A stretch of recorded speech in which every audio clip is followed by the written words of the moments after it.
경건한 사순절 첫 번째, 습관을 따라라는 말씀의 제목으로 주의 말씀 함께 나눠보고자 합니다.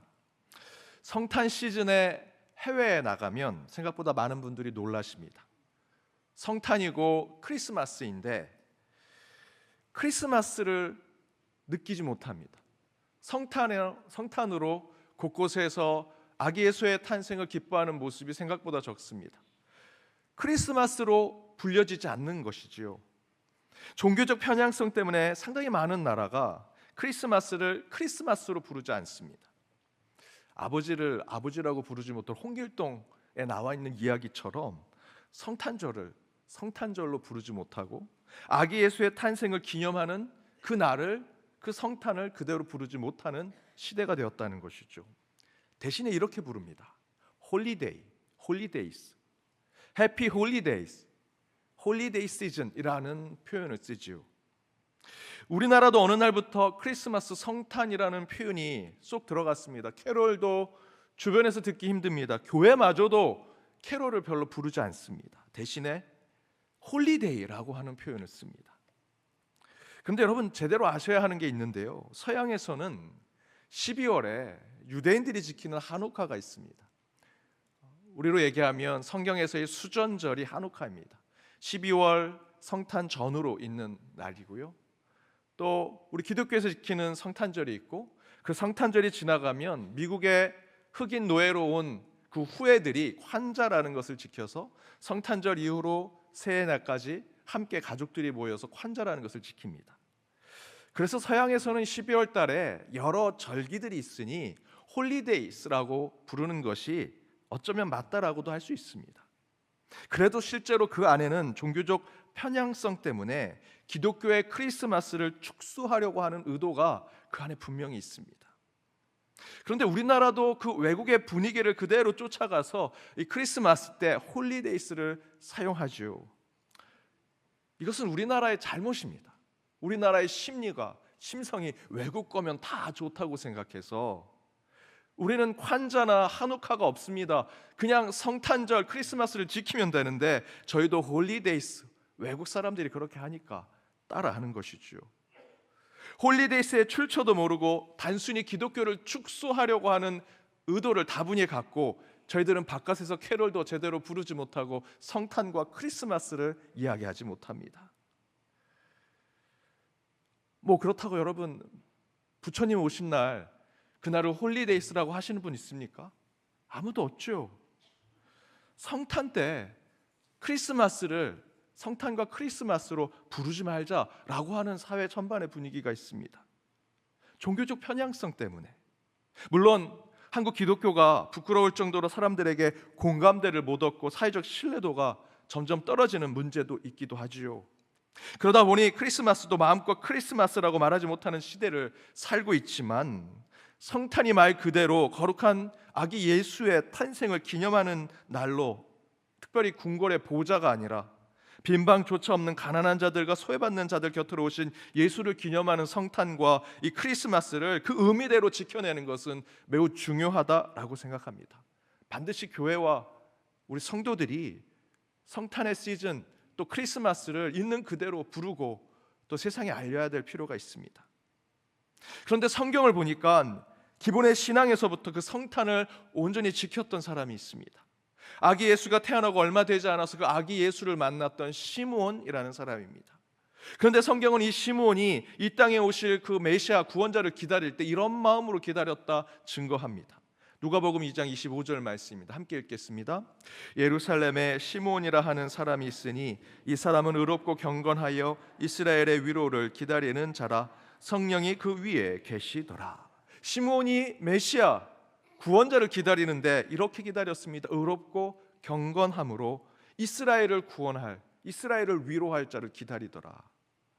예수가 이 땅에 오실 그때에도 진정으로 메시아를 기다렸던 사람들, 구원자를 기다렸던 사람들은요, 혹시 나의 흠 때문에, 나의 흠결과 허물 때문에, 내 죄악 때문에 그 메시아가 이 땅에 오는 임재가 혹시 늦춰질까 봐 자신을 채찍질하고 성찰하고 돌아보면서 의롭고 경건하게 그 메시아를 기다렸다라는 것이죠.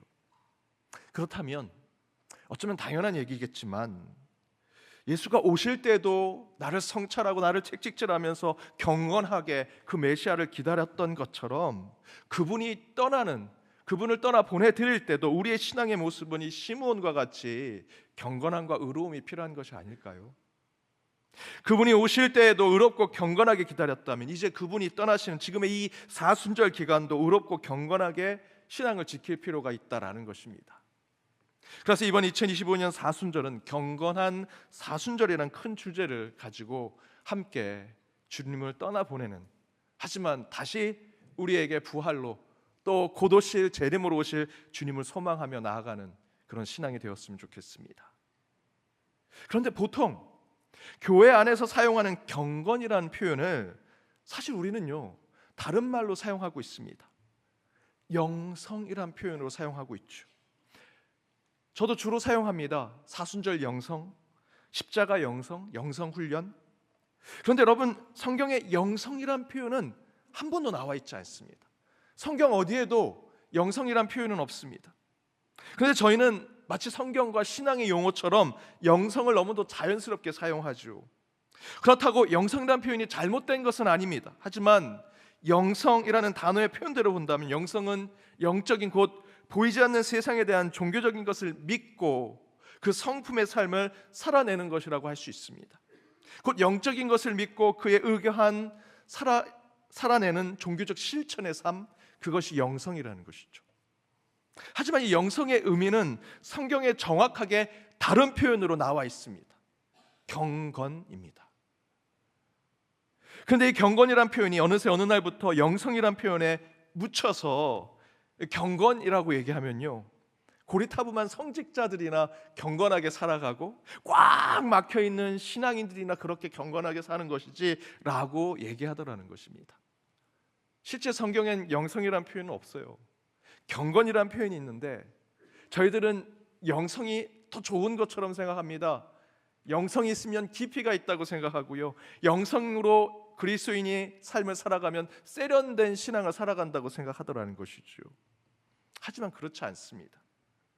경건과 영성, 물론 굳이 구분할 필요는 없지만 제 수요일 때 말씀드렸던 것처럼 어느 때부터 이 영성이란 표현은 기독교뿐만 아니라 다른 종교, 다른 모임에서도 사용되면서 이 순수한 신앙의 표현인가 라는 것에 대한 의구심이 들기 시작합니다. 어느 종교학자는 이제 종교의 시대에서 이제 모든 종교뿐만 아니라 함께 모여있는 모든 공동체와 모임이 갖고 있는 종교심이 있는데 그 종교심이 서로 상통하는 것을 영성이라고 부르고 이제 영성의 시대가 되었다라고 얘기해야 된다라고 말합니다. 여기서 이 학자가 말하는 영성이 기독교에서 말하는 영성이 될 수 있을까? 경건이 될 수 있을까? 또한 다른 종교에서도 자신들의 종교심을 영성이라고 말하고요, 특별히 서양의 종교학자들, 신학자들은 이제 전체 종교심을 통틀어 영성이라고 얘기해야 된다라고 말합니다. 그런 상황 속에서 앞에 말씀드렸던 시몬이 아기 예수를 기다렸던 이 경건한 마음을 요즘 시대 모두가 통용하는 영성으로 아기 예수를 기다렸다라고 말할 수 있을까? 저는 그렇지 않다 생각합니다. 그렇다면 여러분은 이번 사순절 기간에 저와 여러분이 좀 더 우리의 신앙을 영성이라고 해서 모두가 얘기하는 것으로 표현하는 것이 아니라 좀 더 좁은 폭으로 나아갈 신앙을 찾아야 합니다. 그 이야기는 배타적으로 사순절을 보내자 폐쇄적인 신앙훈련을 하자는 것은 절대로 아닙니다. 대신에 하나님께 좀 더 집중하고 하나님이 내게 원하시는 신앙이 무엇인지 그 중심을 생각해 보자라는 것이지요. 영성은요, 이곳에서도 저곳에서도 혼합된 종교심을 얘기하는 것이라면 그 대신에 이제 지난 재수요일 때 말씀드렸던 것처럼 좀 더 하나님의 음성에 집중해서 내가 떠들고 내가 간구하는 것이 아니라 하나님의 음성을 듣는 침묵의 경건을 저희들이 조금 더 지켜보고, 또한 내가 아닌 하나님이 원하시는 삶을 살기 위해서 내 삶을 치고 내려놓고 겸손함으로 절제의 경건을 지키는 사순절을 지켜보자라는 것입니다. 그래서 이렇게 경건, 파이어티라고 하는 이 신앙을 지키면서 영성보다 좀 더 하나님과 나의 관계, 다른 사람들과 함께 나눌 수 있는 종교심이 아니라 하나님과 나와의 관계 속에 그 하나님의 음성을 듣고 하나님이 원하시는 내 삶을 계속해서 성찰하면서 그 하나님이 원하시는 좁고 그 어려운 길을 함께 걷는 경건의 신앙을 찾아보자는 것이죠. 그렇다면 이의 경건은 우리에게 어떤 것일까? 그 경건의 신앙을 짧게 정의하면 경건은 하나님을 향하는 내적인 믿음과 그 믿음을 구체화하는 외적인 신앙의 삶이라고 할 수 있습니다. 좀 더 정리해서 말씀드리면 경건은 침묵 가운데 하나님을 향한 우리 안에 있는 내적인 삶, 그 믿음을 결단하는 것을 말하고요. 그러나 그 살아계신 하나님에 대한 믿음을 확인하는 것에만 머물지 않습니다. 하나님과 1대1 만나서 하나님이 살아계시는구나, 그 믿음을 갖는 것에 머물지 않고 그렇게 침묵 가운데 하나님의 음성을 들었다면 이제 우리는 그 음성대로 살고자 하는 삶의 구체적인 모습이 있는 것, 그것이 경건이라는 것입니다. 그래서 세상 사람들이 경건한 그리스도인들을 보면 꽉 막힌 것처럼 보이죠. 때로는 답답해 보입니다.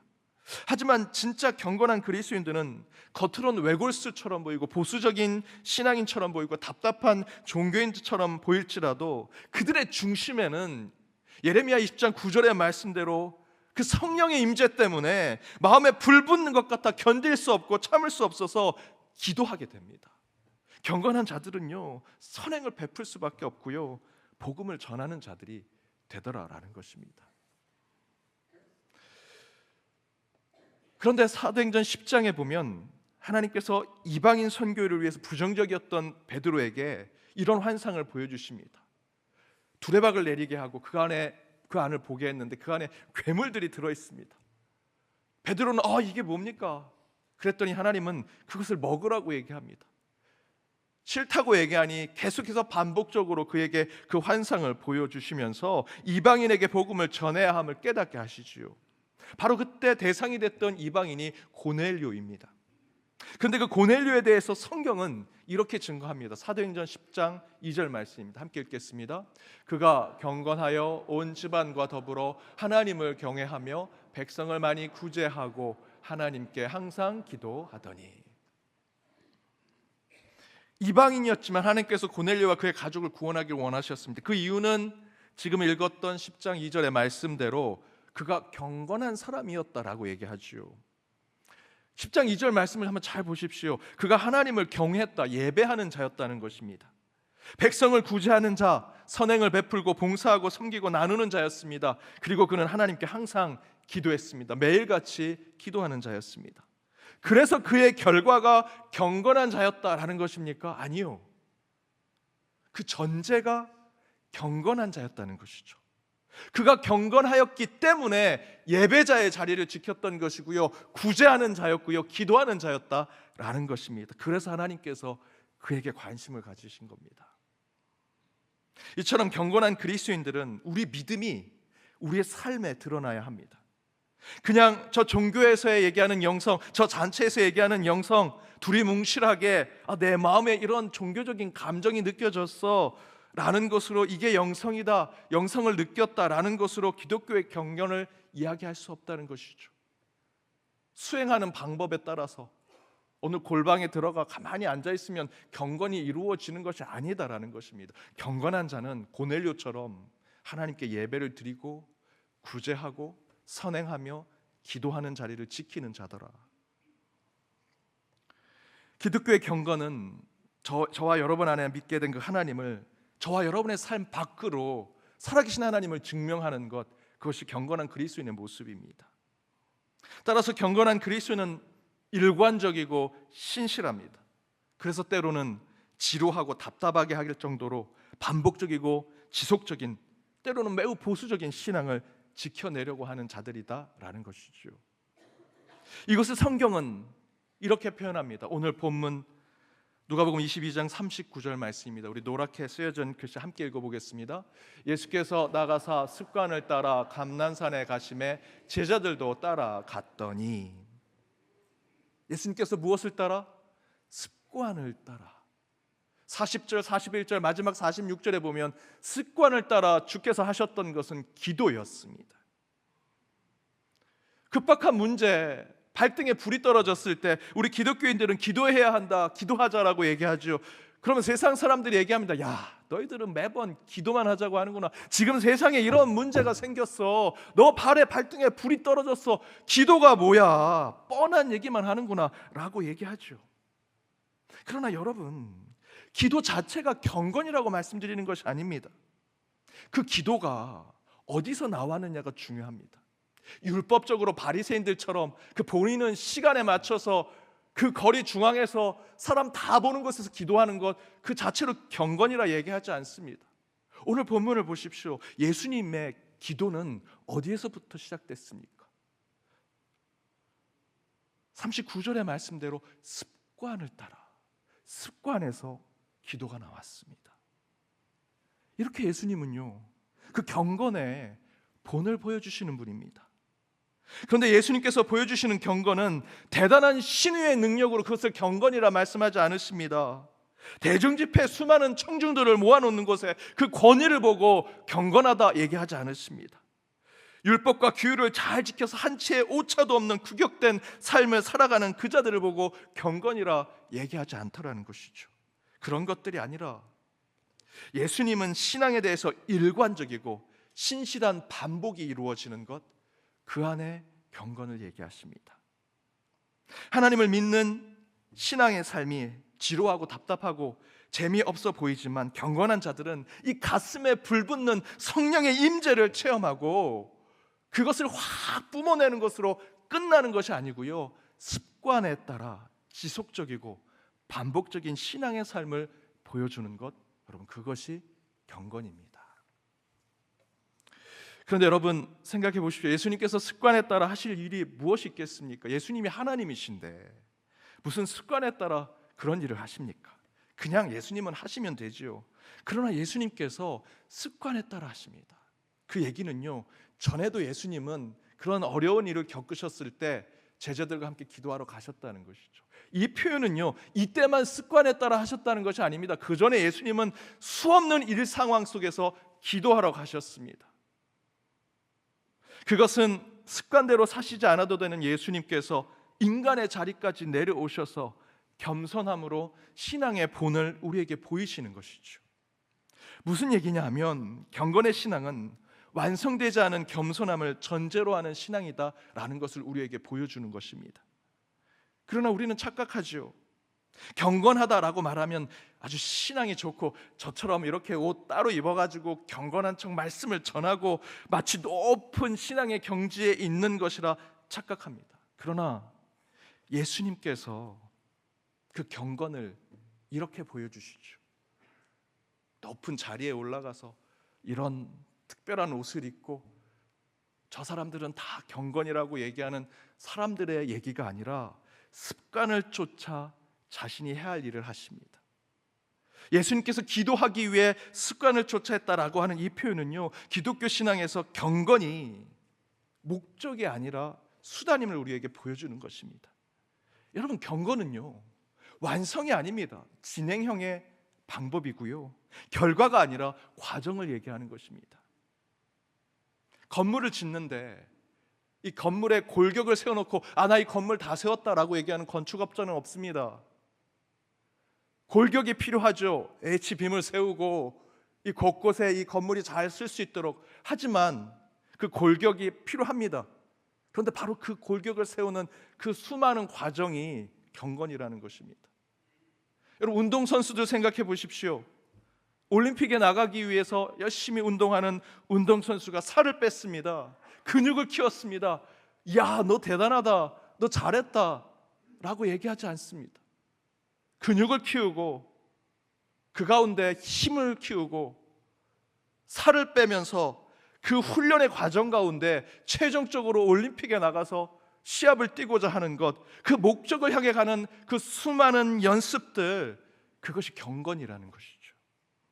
최종 목적을 위해 끊임없이 반복하고 때로는 피를 토하는 연단을 통해서 나아가는 그 과정, 그것이 바로 경건입니다. 제가 오늘 목사님을 뵈러 갔는데 사무실에 들어갔더니 그 목사님이 무슨 작업을 하시다가 바로 저를 맞아주셨습니다. 그래서 제가 그 모습을 보고 목사님 하시던 작업 다 마치고 같이 만나죠. 그런데 뭘 하셨습니까? 라고 물었더니 그분이 이렇게 얘기하십니다. 기도문을 작성하고 있었습니다. 곧 은퇴를 앞두셨던 목사님입니다. 그래서 제가 이렇게 얘기했습니다. 목사님 이제 은퇴 얼마 남지도 않으셨는데 40여 년 목회하셨는데 뭐 기도문까지 작성하십니까? 그냥 주시는 대로 성령님이 기도하라는 대로 기도하시면 되지요. 그랬더니 그분이 이렇게 얘기하십니다. 저는 아직도 기도문을 작성합니다. 혹시 준비하지 않은 잘못된 표현이 나오지 않을까, 한 분이라도 내 기도문에 상처를 받지 않게 하기 위해서 쓰고 또 쓰고 퇴고하고 또 퇴고하면서 기도문을 작성합니다. 여전히 부족해서 은퇴할 때까지, 은퇴하고도 저는 기도문을 작성할 것 같습니다. 그러면서 웃으십니다. 그 목사님의 모습을 보면서 저는 제 마음속에 이런 생각이 들었습니다. 이분이 경건한 목사님이구나. 이분이야말로 정말 경건하시구나. 사랑하는 여러분, 경건함은 어느 종교적인 경지에 오르는 영적인 목적 그 자체가 아닙니다. 경건은 훈련하며 연단하여 예수님처럼 습관이 될 때까지 지속적으로 반복하는 우리 신앙의 모습이라고 할 수 있습니다. 이에 대해서 사도 야고보는 그 경건을 이렇게 얘기합니다. 야고보서 1장 27절입니다. 함께 읽겠습니다.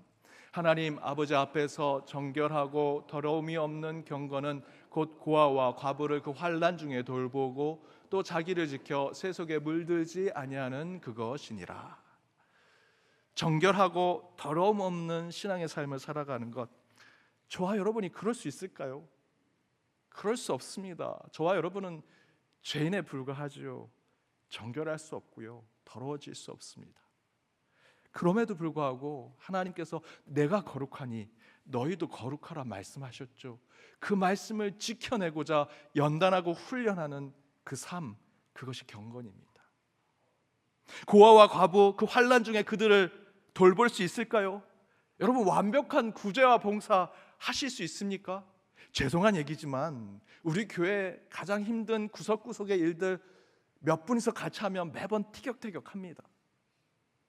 어제는 우리 당회원들과 함께 우리 동대문 뒤에 우리 쪽방촌에 있는 어르신들, 혼자 사시는 독거 노인들 섬기러 갔습니다. 저희들이 가는 30호 정도를 섬기러 갔는데 저희들이 갖다 드리려고 했던 분은 대부분 문이 잠겨서 그 앞에 걸어놓고 메시지를 적어놓고 왔습니다. 그런데 그 옆방에 너무나 힘들게 그곳에 누워 계신 분이 있는데 저희는 그분들에게 그 준비한 것을 주기로 결정되어 있지 않아서 드리지 못하고 그냥 옵니다. 제 마음속에 그분에게 드렸으면 좋겠는데, 그분에게 드렸으면 좋겠는데, 여러분, 완벽하게 봉사할 수 있다고 생각하십니까? 완벽하게 세상을 다 도우실 수 있다고 생각하십니까? 그럴 수 없습니다. 그럼에도 불구하고 저희들은 그 사역을 감당해야 하죠. 야고보가 얘기합니다. 고아 과부를 그 환난 중에 돌보는 것이 경건이라. 그것을 완벽하게 했기 때문에 경건이 아니고요, 그를 위해서 끊임없이 연단하고 훈련하고 그 사역 가운데 함께 하려고 하는 모습. 예수님께서 마가복음 10장 45절의 말씀처럼 인자는 섬김을 받으러 온 것이 아니라 섬기러 왔다. 내가 많은 사람들의 대성물이 되기 위해서 내 목숨을 내어놓으러 이곳에 오셨다고 얘기했죠. 저희들이 그것을 조금이나마 쫓아가는 것이 경건이라는 것입니다. 또한 자기를 지켜 세속에 물들지 아니하는 그것이 경건이라 얘기하죠. 여러분, 예배 끝나면 바로 나가자마자 저와 여러분은 세속에 물드는 자가 될 것입니다. 그러나 여러분, 저희들 바울이 얘기합니다. 나는 종이 아니지만 종처럼 살아간다. 난 이방인이 아니지만 이방인처럼 살아간다. 나는 죄인이 아니지만 때로는 죄인처럼 살아간다. 왜? 그 중에 단 몇 사람이라도 그들을 구원하기 위해서. 저와 여러분은 이곳에서 주님이 주신 경건의 삶을 붙들게 됩니다. 그러나 세상에 나가면 어쩔 수 없이 세상에 물드는 자가 되지요. 그러나 그렇게 된 이유는 하나님의 목적이 있습니다. 사랑하는 여러분, 사순절 저와 여러분이 지켜야 할 경건은 시므온이 예수를 기다리기 위해서 의롭고 경건하게 지켰던 것처럼 저와 여러분도 하나님 아버지 앞에 정결하고 더러움없는 신앙으로 그 주님이 떠나시는 사순절을 보내는 것이 경건이라 저는 믿습니다. 또한 경건한 사순절로 보내기 위해서 저와 여러분은 사도 야고보의 말대로 가난한 자들 다 돌볼 수 없지만 그들을 돌보기 위해 최선을 다하는 모습을 보이는 것, 그리고 마지막으로 오늘 누가복음 본문에서처럼 성경에서 유일하게 예수님께서 습관을 쫓아 행했다라고 하는 것은 기도밖에 없습니다. 이번 사순절 저와 여러분이 습관을 쫓아 기도하러 가셨던 그 예수님의 삶을 저와 여러분의 삶에 비추어 그것을 실천하고 행동하고 훈련하고 연단함으로 하나님이 원하시는 사순절의 삶을 살아내길 원합니다. 그 삶을 쫓아 그 기도를 통해 예수님의 경건을 따라가는 이번 사순절이 되시길 주님의 이름으로 축복합니다. 기도하시겠습니다. 독생자 예수를 내어 놓으시기까지 세상을 사랑하셨던 우리 주 하나님, 오늘 주신 말씀으로 지난 제수요일부터 시작된 사순절을 경건함으로 보내기 원합니다. 경건한 사순절을 보내기 위해 형식과 겉모양만 경건이 아닌 참 신앙과 믿음에 있어서 오직 하나님을 향하는 경건을 저희에게 허락하여 주옵소서. 이를 위해 내적으로는 믿음을 지켜내게 하시고 외적으로는 그 믿음으로 살아계신 하나님을 증명하는 삶을 세상에 드러내게 하여 주옵소서.